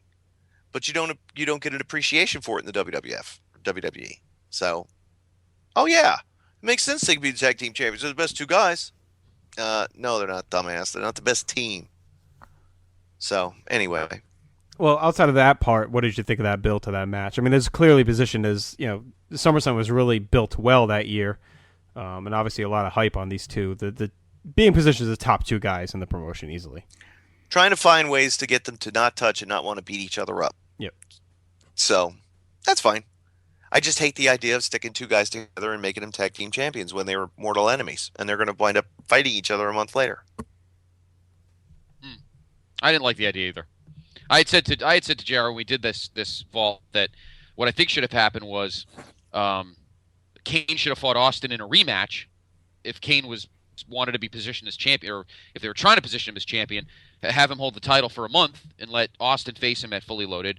Meanwhile, make Taker, if you wanted to have a title shot, make Taker and Mick wrestle like the Outlaws for the titles and forget the whole Kane-Mankind combo anyway. And then, then you could build. Now, JR thought that Taker being knocked down to the mid-card would have killed the buzz. And I kind of half agree with that. But I just thought that doing that whole thing, and then Vince would do it, another 9,000 times in the next, 12 years or whatever, just wasn't a good idea. So I concur with you on that. But do you think it would have hurt Taker if he wasn't in the main event and they positioned him somewhere else and they had Kane Austin as a main event on that show? I hadn't thought of it that way before, but you might be right. Might be onto something. They may not have wanted to. I don't think Taker would have been worried about it. I think it may have been more of Vince's perception of Undertaker. Mm-hmm. Like Undertaker pretty much only works main events. Or they would have, or Taker could have been the, I don't know, a guest ref. That doesn't seem like they just had done that with the Enforcer thing. I just think this was the way to go because you needed to keep these two guys as the two top guys. And I just feel like There was what so it much also hype got for was some SummerSlam. It got TV out of it as well. Right. Because didn't they win the belts on Raw? Yes. So No. They win the belts here, then they win- lose them back on Raw. They lose them back on Raw. So you wound up getting the title match on Raw. Yep. No, I think they needed to keep him even with Austin heading into SummerSlam because they almost made it like, Austin was champion, but it was almost like they were dead equals, and that's what it was. Almost like their Hogan Warrior. I thought 8 years later. That's how it was built. I thought throughout that summer. And they're, again, they don't trust each other. They each have their guns drawn on each other. They have two guns in each hand. One gun is drawn pointing at the other, and the other gun is drawn pointing at their opponent. And they don't trust either side. That was the mindset. Yep. I don't trust you. You don't trust me. So let's not trust each other together and beat these guys. So there you go. It was a tough booking situation, I thought, in my opinion, because I just felt bad for Kane. That I think he earned the right to be champion and only having it for a day kind of wrecked it. I thought maybe him getting like a legit title match here would have helped him. But obviously, Taker and Austin was the bigger priority. Kane was probably, right. I don't say bulletproof. I don't know. Do you think Kane was bulletproof at that point? He was getting there. Yeah, he got there fast. Great music, great look, great everything, great brand. Plus, the guys he's losing to are top guys. It's not like he was out there losing to Jarrett or anything. I mean, he's out there, it's Austin and Undertaker, so he's like right on that next level. And think about, I had a point, and I was just about to say something about Austin and Taker, and then JR, you'd brought up the point about Kane. I was just about to say, anyway, if I think of it, it'll come back. But yeah, I know what I was going to say. February and July are always the worst months for pay-per-views because of what they follow or what they precede. And that was the indicate. You look at every February and every July, it was always a struggle. And it was always, let's try to find, that's why we want to, I think I remember pitching the idea for the bikini match or something like that for the following July. Because, preceding SummerSlam. Or maybe it was February. I can't remember. But what do we do for something that's going to sell before WrestleMania? You better come up with something good, but it's going to be like kind of quasi gimmicky, but it's still got to sell. So it's always tough. And do TV, episodic TV in the weeks preceding it. You think they should just dump those two pay-per-views? I mean, obviously they should cut back on a lot of them, but those are two to me that seemed like you could just do like a big TV special and just focus the bill completely on Mania and SummerSlam. I remember saying it back then. Yeah. What about December? Do you think that? See, I don't think Rumble ever was affected by it. I thought that when we ran December, the G Generation X pay-per-view on December 7th, I think it was. Mm-hmm. That was the earliest we had run like a December pay-per-view, and I was like, oh, see, it's great because now you got 3 weeks until Christmas, so it's not going to kill that. And then you got another 3 weeks until Rumble, so you got a 6-week break. That's good.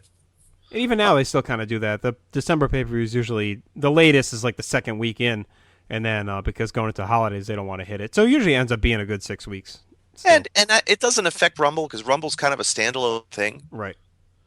And there's so many subplots that can come out of that December pay-per-view that as you get to Rumble, it plays off. Like it doesn't suffer because Rumble is Rumble. Yep. Right.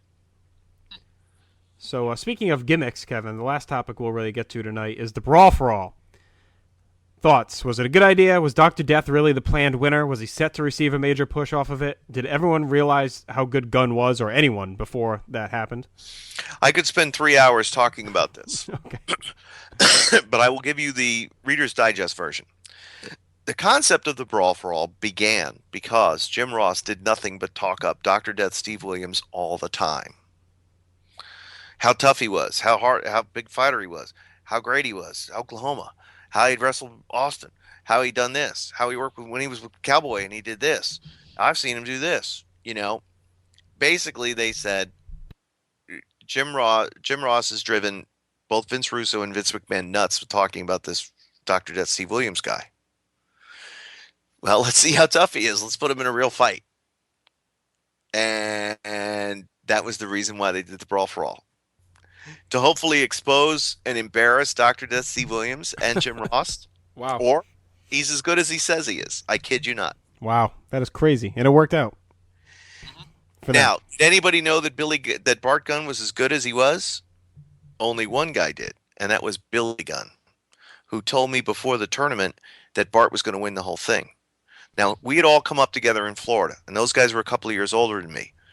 Bart had fought in tough man competitions, the old school tough man contest that had been outlawed.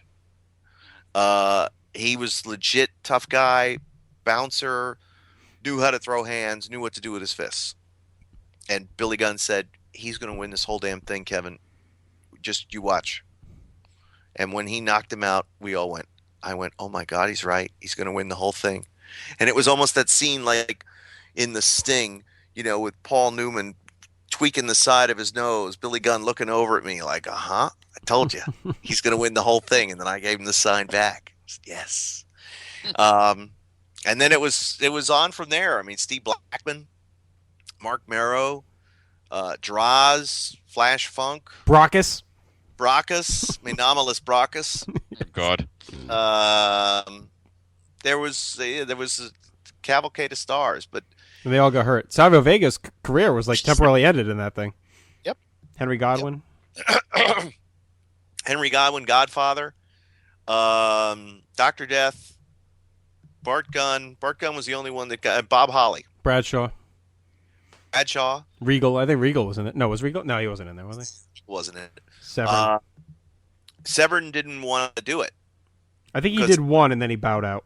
Yeah, because he didn't do any. I think he did. I feel like he won one and then we just talked about this. You're right. Bowed out because he knew he could win the whole thing easily. Yeah, he fought the Godfather and then he walked after that. Yeah, that was it. He said, no, Scorpio was in it too. 8-Ball, Quebecer Pierre, Hawk. What a huge lineup. I didn't realize it was, there was as many, but everybody hated it. 16 guys were in this thing. Fans hated it. The boys hated it. Remember the fans screaming, "We want wrestling"? And the fact that it was like no rhyme or reason to it because of all the people who dropped out or got hurt. It seemed like we were never given any brackets. It was just like random matches each week, and it just didn't make much sense. The music was the best part of the whole thing. It was just an idea. Let's, and then once Dr. Death was beaten, they never forgot that. And then Bart Gunn, when he got knocked out by Butterbean, Jim Ross had a big old boner. He loved it because Bart Gunn had knocked out his boy, and Bart Gunn barely saw the light of day after that. Nothing. I think he was gone, and it sucks too because, coming off he looked so dominant, and could have maybe finally found a niche, and they just, I guess the Ross. And who was the head of talent relations at the time? Yep, who good boy. controlled contracts? And Vince, agent reports, she's not working out. We're gonna let him go. So there you go. Crazy.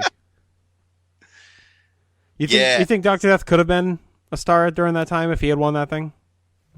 Well, the idea was that if he won, he was going to main event against Stone Cold Steve Austin. So, could he have done it without that tournament? Maybe. I don't know. Could have come up with 1,000 other ways to do it. But there's no way that Austin was taking his finish. Right. You know what I mean? Yeah. So he'd take the Stampede, but not that goddamn Japanese thing he did, that drop driver. No, thank you. So that was that. Hasta luego. Dr. Death. All right, boys, I got to wrap this up. All right, we will wrap there then, Kev. Thank you so much, as always, for joining us. We'll hit you up in a couple weeks for we'll go through the rest of '98. I look forward to it. Give me one. What did we have? Give me one match in '98 that I can start thinking about again. Because I'm not involved. A match with him in it. From the second half of '98 that we didn't talk about. All right, here's one that's probably forgotten, but it was great, and then Scott can do one. Rock, Ken Shamrock, and Mankind in a cage and breakdown to determine the number one contender.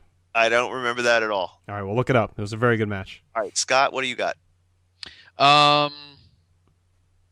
about the Austin Taker Buried Alive match from Rock Bottom? Both guys hated it. Both guys hate Vince Russo by this point. Both guys wanted to bury Vince Russo alive. So there's a lot of story about that. Cool. Looking forward to it. Yes. Excellent. All right. Boy. Let's take a quick break, Scott. We'll wrap up with Kevin. We'll come back and do some quick football predictions. How does that sound? All right, let's do it. Okay. Promotional consideration paid for by the following. How many pro wrestling news websites do you visit to get your daily news? 3, 4, maybe 5? Do yourself a favor and make that number 1. WrestleChat.net, the only professional wrestling news site that brings you all wrestling news all day long, and is home of the critically acclaimed Still Real to Us podcast, starring former CZW, ROH, and ECW announcer Eric Gargiulo and the champ Jeff Beck. That's WrestleChat.net. WrestleChat, it's where it's at. So there's WrestleChat.net, indeed, where it's at.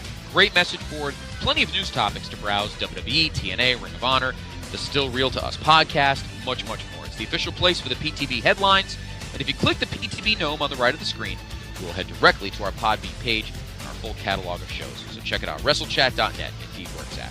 Also, head to our message board, bigelow34.proboards.com. It's really where PTB began. Our written reviews, the territory wars, and so much more. So head to our message board, bigelow34.proboards.com. If you want a one-touch spot for our show, head to Stitcher.com and the Stitcher app for all phones and tablets, iPhones, Droids, whatever you got. Go to Stitcher.com for more details. We also can't forget our good friend Graham Cawthon and the history of WWE.com. It's the best research site you will ever find. Past ring results, pay-per-view reviews, and so much more. Graham's a good friend of the show. Always help you with what you need. So that's the history of WWE.com. We can't forget our good friend Jay Wilmette. Continues to battle lymphedema. The guy's a warrior, folks. For a guy who's had so many medical problems, he's always in great spirits when he's on the show. He's one of our dearest friends. There's a great way you can help him out. Medical bills are not cheap, particularly with a very a unique condition like his. So head to our board, bigelow34.proboards.com for more information. We'd also like to welcome our newest sponsor to the program, and that is the Wrestling Forum at twfnews.com. Listen, they're a wrestling forum, they're a blog site, but really they're much more than that. The guys at TWF are looking to create a wrestling media nation by affiliating with as many top-quality blogs, podcasts, and vodcasts as they possibly can. And that includes yours. They're the official forum of WrestleChat.net, and we here at The Place to Be have already joined up to have our podcast featured on there as well. So go check them out and find out what they're doing, what they're about at twfnews.com.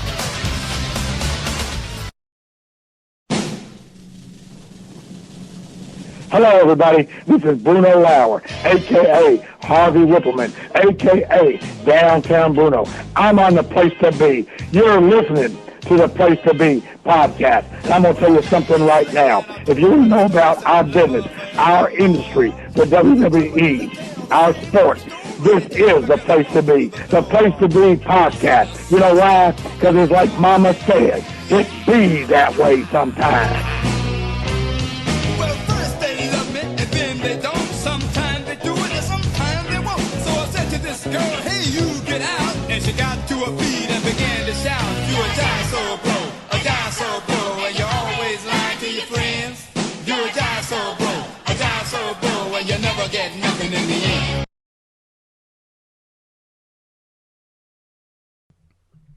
All right, Nation, we are back. Hope you enjoyed that quickie round with Kevin Kelly. I think that was fun doing it that way. Yeah, I think we should do that all the time now. I like the way we just fire off, topics, and particularly when we have such a large gap of time and material to go over. It's good to kind of. And it's easier with 98 because with 97, a lot of the issues were backstage, so there's a lot of drama and stuff. With 98, we're mainly talking about stuff that went on screen and different characters and pushes like that. So, all right, Scott, let's quickly do NFL, and then we got some big announcements. We're going to talk about the board, what's going on there, and we're also going to announce our next interview, which is coming up in a couple weeks now. So. Let's talk NFL. We had a really good set of games this weekend. No surprises on Sunday where the Patriots and Falcons held serve. Although a lot of people thought the Seahawks are going to win. You and I were both on the Falcons there. Actually, I changed mine after we recorded last week. Early on, I said Seattle, San Fran. I switched to Atlanta, Green Bay, so I was still right on one. You kind of convinced me with the whole stuff about Atlanta's legacy and needing to win, and I really had confidence they'd pull that game out. I just thought that team would have probably been blown up if they lost that game. I think it would have definitely been. And I don't know if Matt Ryan would have been part of it, but Mike Smith would have been fired. I don't think there's any question about that. Yeah. I don't think Matt Ryan would have gone, but there would have been a lot of changes. Maybe they would have Roddy White might have been gone, maybe Turner. It would have been tough. I think Turner may be gone anyway, honestly. That run by Jacques Rogers was unbelievable. Yeah, I like him anyway. Guys, I agree with you. I think Rogers will be the full-time tailback next season anyway. I think he'll get carries on Sunday. Turner's just slowing them down. So on the other side on Saturday was two phenomenal games. Baltimore and Denver go to double overtime. One of the worst defensive gaffes I've ever seen in my life, where that guy let who was it? Jacoby Jones get behind him, or not? Yeah, not Jacoby Jones. No, not Jacoby Jones. He's on Houston. Who's the other Jones? There's another guy with. James it wasn't Bolden. Who the hell was the other guy? I can't think of his name, but yeah, I don't know what the safety was thinking. It was like Rod Russ defense in the early '90s. Oh my the guy, Lord. it's like he stopped paying attention. It was terrible, absolutely terrible. And then, finally, just quickly, John Fox. I mean, what are you doing? You got Peyton Manning twice with 35 seconds left and 2 timeouts, and you don't try and get a field goal. I mean, Houston was able to do it the next day, and Atlanta was able to do it. It's like you have one of the greatest quarterbacks of all time. How are you not just taking a shot to get into field goal range, especially in Denver with the thin air? Yeah. I know, very weird. And finally, John Harbaugh knew what to do with Ray Rice. I mean, 27 carries, 126 yards. Yeah. They knew how to take advantage of the weather. But Flacco had a couple nice throws. They played a great game. They're on a different emotional level right now. They're going to milk as much out of Ray Lewis's 1.5 arms as possible. Yeah. And when we get into the Sunday, I'm going to expound on that. But it was Jacoby Jones. I was right. Yeah, it was Jacoby. Yeah, but I mean, I don't know what that safety was thinking. I don't know if he was brutal, daydreaming or what, but it was awful. And then speaking of Harbaugh, his brother Jim, in San Francisco unleashed Colin Kaepernick, and obviously he was hiding some of this playbook over the last few weeks because this thing just exploded. Green Bay had no chance. They got that pick six early, and then from there it was on. And Kaepernick was just running wild. He was pretty impressive to watch, and that offense was pretty impressive to watch. So let's get to Sunday, and feel bad for our boy Chad Campbell, but I can't see his Falcons beating the Niners. I just can't see it. I don't know what to make of this game. The Niners just look so dynamic. I mean, they look like one of the best teams ever in that game. It was out of control. Well, let's be honest. The Packer defense is not very good, and Woodson was kind of hobbled, and I don't think Kaepernick's going to get as much out of against the Falcon defense as he did against Green Bay. I'm going to take Atlanta in overtime. Wow. I think it's going to be a very close game. I don't think it's going to be as high scoring. I think the Falcon defense is going to force Kaepernick to have to throw the ball a lot. I don't know. I don't think so. And I can't see this kid suddenly just coming out of nowhere and just I don't see it happening. He's been good all year though. He's only had a couple bad games. I mean, he lit up the Bears. He's lit up Green Bay, and he's had a good. And Seattle's really been the only team to stop him. And I don't know if Atlanta's got the personnel that Seattle has to stop him. Well, I think the key for the Falcons in that game is to score. They have a good quarterback and two awesome that's easier receivers. said than done against the Niners defense. Well, it's true, but the Niners secondary has always been a little suspect. Usually it's the front seven that's pretty dominant. If they can get to Matt Ryan and rush him, and maybe he makes some bad throws, perhaps. I could see this going tit for tat, and I think the Falcons get the win, another win for their legacy, and head down to New Orleans for the Super Bowl. But it's not going to be easy. I'm not saying they're going to get blown out. I'm not saying the Niners are going to get blown out, but I don't see Kaepernick having as easy a time against the Falcon defense as he did against the Packers. I don't know. I don't see it. I think the Niners win this. I just don't. Okay. I think this says it all. The fact that this is the first time since 1998 the number one seed in a home game is an underdog. The Niners are giving, I think it was like 3.5 or something like that, and you give the 3-point swing for the home team. I mean, Vegas is basically saying they're like a 6.5 point favorite, which is crazy. So yeah, I don't know. I just don't think Atlanta has the horses on defense to stop that attack. If this was Alex Smith, I'd be singing a completely different story. But Kaepernick just looks great. I mean, that offense he runs where you have to respect his run, but he's accurate and he can throw the deep ball. And to me right now, maybe I'm overreacting, but he looks like the complete package. So we'll see Sunday though. It's definitely the biggest game of his career. So yeah. All right, Sunday night we head back up to New England. We're at Baltimore. We get a rematch of last year. Baltimore should have won if it wasn't for. Now I always forget all their receivers. Lee Evans dropped the touchdown. The one who did the loaf of bread catch. Jackass. I still feel bad for Billy Cundiff. He should have made the field goal, but it shouldn't have mattered. They should have won the game anyway. Yeah, they easily should have won that game. I want to pick Baltimore so bad because obviously I hate the Patriots, and I picked against Baltimore on this show, but I did say in quite a few places, namely to Mike and Eric at work, that I thought this Ravens team had a little Giants in them. A team with a lot of playoff experience, well coached, a kind of shaky quarterback that's shown, I'm talking like 07 Giants, a shaky quarterback that's kind of shown flashes in the past, but hasn't really had that breakthrough run yet, and that's where Eli was. I think everyone forgets, in 07 what his status was. I mean, if they choke in the playoffs, he might have gotten run out of there, or he wouldn't be the hero he is anyway today. No, remember, that was the year he threw 3 pick sixes against the Vikings that year. I remember my father just beside himself. 3 pick sixes against the Vikings in like week 12. That wasn't even an early game. That was like week 11 or 12. Yeah, he was definitely on the rocks at that point. And then you factor in the, Ray Lewis versus Michael Strahan comparison where, Strahan was retiring and now Ray Lewis is retiring. And, strong running game, strong attack mode defense, and a quarterback that could chuck it down the field. And, you get that little feel from them that their experience, even though they slumped down the stretch, could take them through this. I think it's going to be a physical game. I've heard too many people picking the Ravens that it's making me scared because I feel like everyone's kind of getting wrapped up in the emotion, and I can easily now see the Pats winning by like 15 or something. I'm going to take the Pats under my scenic corollary that I always do. Until they're beaten, we have to keep taking them. So I think the Pats and Niners go to the Super Bowl, but I'm pulling for Baltimore. I think the Ravens know they're the better team.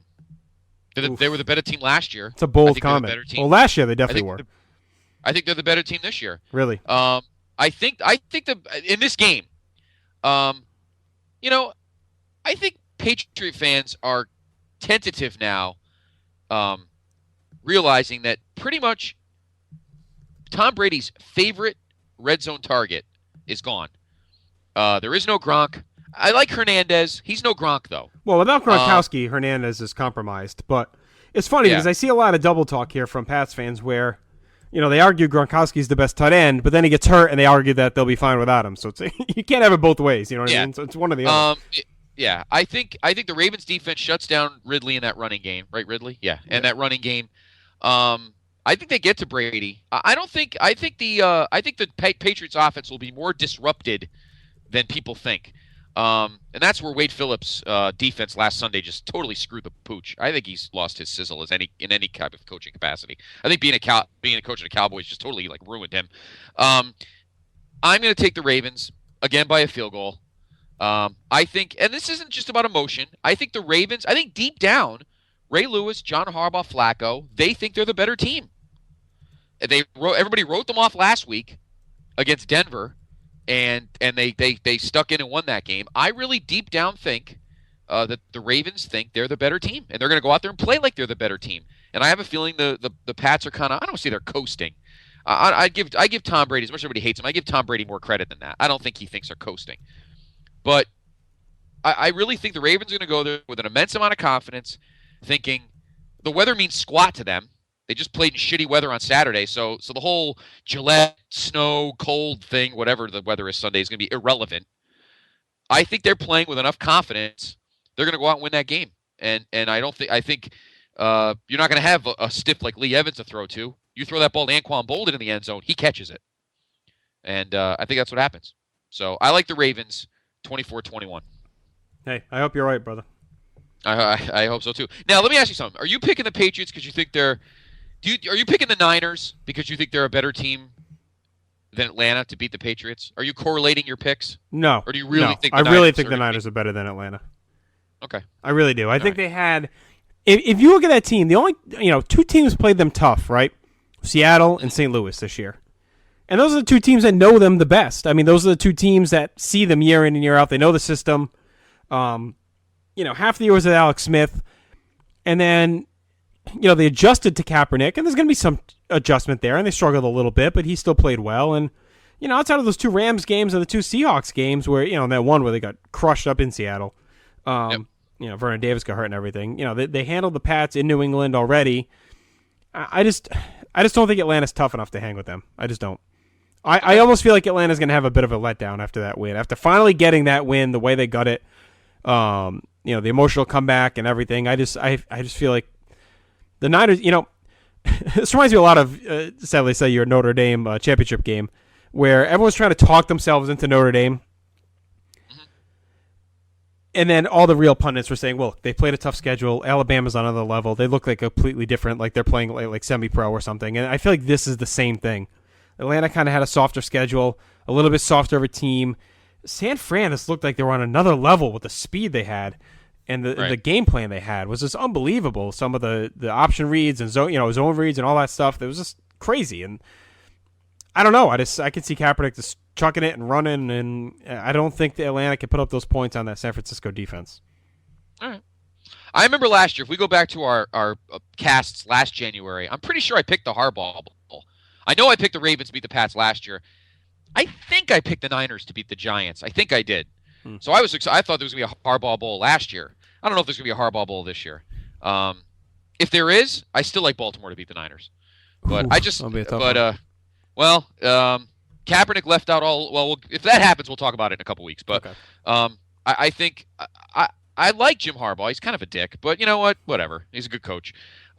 He looks like a genius now because everybody thought he was an asshole for benching Alex Smith. But Alex Smith will be probably the Eagles quarterback. He'll be Chip Kelly's quarterback next year or something. I don't know about that. They're saying maybe Vic coming back. But, we can talk about this next week on Headlines. Kyle Forchetti will join us. So we'll have a lot of time. We'll talk about the Super Bowl. We'll talk about some of the offseason stuff as well that's going on. We owe Kyle some time, so we will get into that. So let's quickly plug the board, Bigelow34.proboards.com. This thing is taken off. Thank you to everyone.